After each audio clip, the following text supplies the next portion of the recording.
What's up, guys? Hello! Today I'm going to show you guys my makeup routine for covering up all these acne and acne scars and all that, because I have had acne, severe acne, for about 2 years now, a little over 2 years, and I feel like I finally perfected, well, at least for me, how to cover up all of this on a daily basis. I finally found the foundation that works for me, the concealer, the powder, all that. So I'm going to share it with you guys. So maybe we'll give you some ideas about products and give you some ideas about how to cover up everything. I'll put a link down below to a blog post where I will list all the products and links to where you can buy them.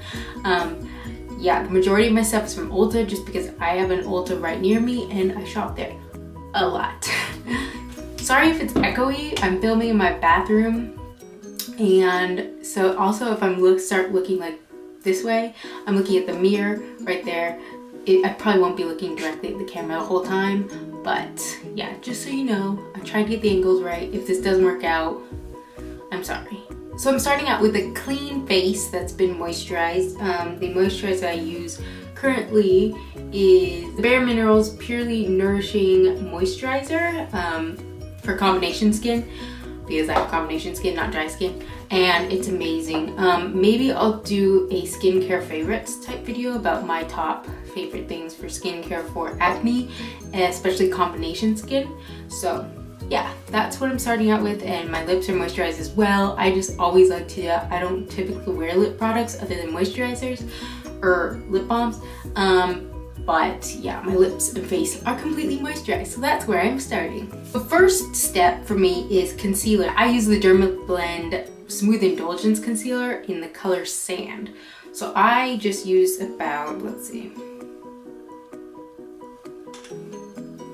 I just use about that much, and I'm just going to spot treat. So basically cover up all the super red areas on my face. The places where I'm breaking out, and the places where my scars from acne, like here, are really dark. I have one here that like a few of them never seem to go away, or they're just taking forever to go away. Like it's been months since that area is broken out, but the scar is still like, and I know it's gonna take a long time for acne scars to go away, but it's just annoying because it's like, come on, I haven't broken out. Like, I don't remember the last time I broke out right there, but I still have a dot there that I cover up all the time, every day. This little guy right here. So basically all I do is put a little drop on my finger and pat it onto the areas that need extra coverage. And I have tried both putting concealer on before foundation, like I'm doing now, and after. And for me, I get the most coverage and the longest lasting coverage when I do it before.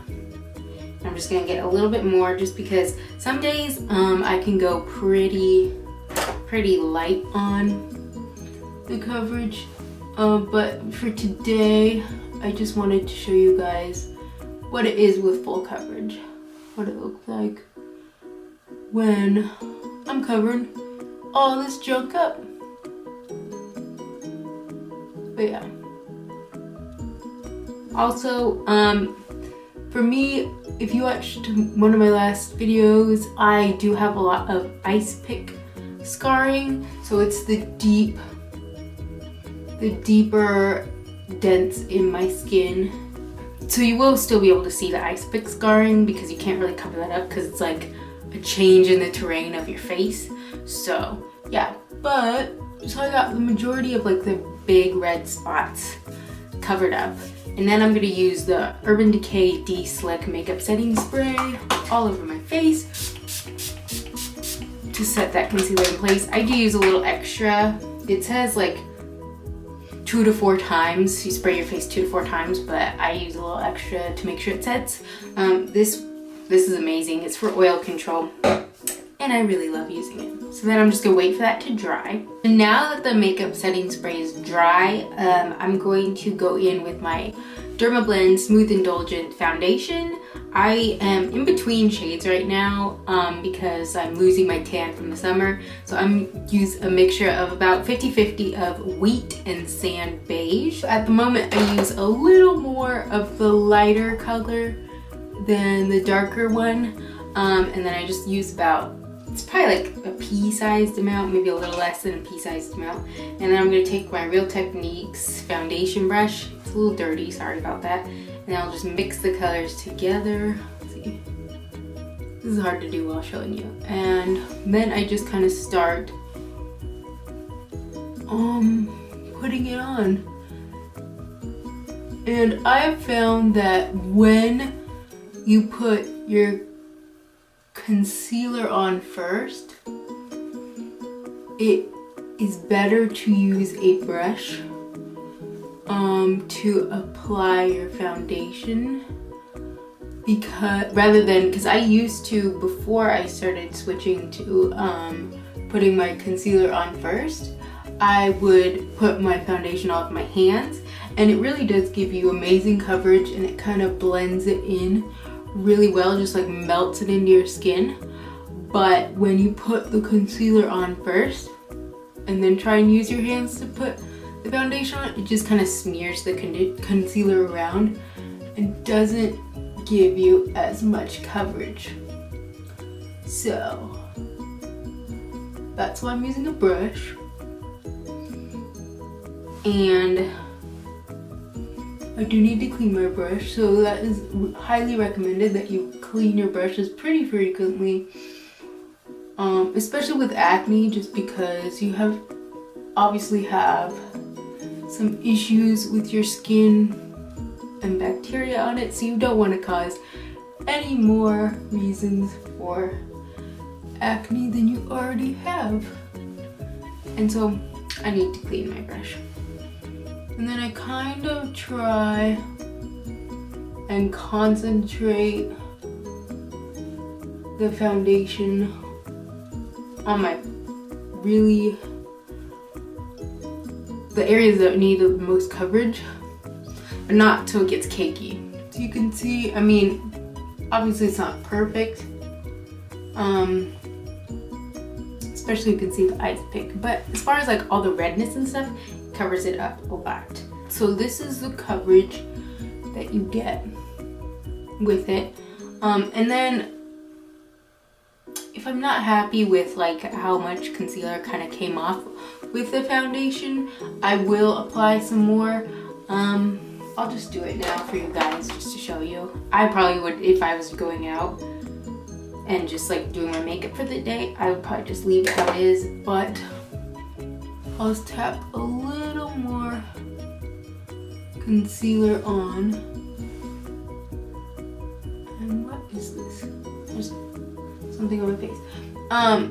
Something that I really have noticed about the Dermablend stuff is it doesn't, for me at least, it doesn't get cakey. I mean, granted, I don't put a crazy amount, well, at least I don't feel like I put a crazy amount on, but it really does not like look like there's a crazy amount on your skin. When I first went into Ulta and her was asking about Dermablend stuff, sorry, my phone went off. I was told that it would not be good for oily skin because it tends to slide off and you have to use a primer. I don't use a primer. Even before I started using the makeup setting spray before putting on the foundation, it never really slid off as long as I set it. So just so you know, and I have really oily skin. Like, I mean, I'll have to throughout the day like pat off oil with like an oil blotting sheet or just like use a toilet paper towel, but it does not take off the coverage, which is amazing. It's great. It just like takes the top layer of the oil off. So now I'm going to set my face with the NYX HD Studio Photogenic Finishing Powder. Well, that was noisy. I'm gonna use the Real Techniques multitask brush. It looks like this. And I'm just gonna get a little bit of the product in there, tap it off. And then I really just focus this on the areas that I know, on the areas like my T-zone that I know will get greasy, and just over my areas where I need the most coverage, which is my cheeks. That's where all my acne grossness is, because really my forehead is not that bad. Nose, chin, not that bad. It's the cheeks where I get gross looking. So the next step for me is using this Revlon Nearly Naked Pressed Powder in the shade 40 Medium Deep. It was during the summer my powder, and at one point it was too light for me. For like all over, I couldn't even use my setting powder just because it was too white. But right now I kind of just use it to semi-contour, just because I feel like right now if I just go like this, it's just so white. It's just so plain. Like I feel, I don't like it. So, and sometimes I feel like it kind of distracts from the acne, because it's like, oh, I feel that was another thing too. When I was tanner, I felt like my acne wasn't, and my acne scars wasn't as noticeable. I don't know. I don't know if that's science, but that's what I feel like. So I'm just kind of doing that, giving myself a little color. And yeah, there's that.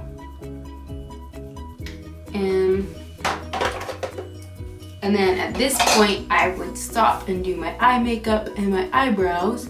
So I'm just gonna quickly do, I'm not gonna put any eye makeup on, but I'm just gonna quickly do my eyebrows.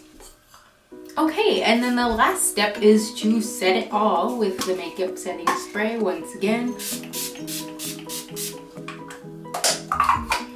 And then you let that dry. And then I would do my mascara, but my mascara is already done. So yeah, I'm good to go. This is my, I inhaled some of that spray. This is my skin routine for my skin makeup, my acne covering skin routine, makeup routine. So yeah, I think it's pretty good coverage. Obviously this light is pretty extreme, so you can see any little imperfection. Give you a close up. But yeah, I feel like it covers pretty stinking good. It's the best that I've found. It's a routine that I've been using for months now. I really, really like it, and it lasts all day. And yeah, I don't know what else I could say about it. Obviously it's not perfect because, like I said, I have a lot of ice pick scarring. So yeah, so hope you guys enjoyed that. Let me know if you would want to see kind of my skincare favorites that are my tried and true that I really, really enjoy. And yeah, thank you so much for watching. Don't forget to like if you liked it, and I will see you guys later. Bye.